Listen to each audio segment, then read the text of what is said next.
ร้านอันดับ 8 ภูทะเลซีฟู้ดมาพร้อมกับอาหารจัดจานสวยงามที่น่าทานบรรยากาศริมน้ำชวนให้เพลิดเพลินใจ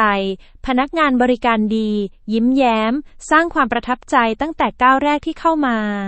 เมนูแนะนำข้าวผัดแกงเขียวหวานรสชาติเข้มข้นตามแบบฉบับ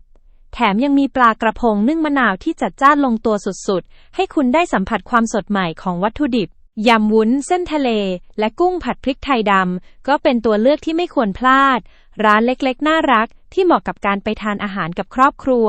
บรรยากาศดีลมพัดสบายมาที่นี่แล้วจะไม่ผิดหวังกดติดตามเลยจะได้ไม่พลาดข้อมูลเด็ดจากเรา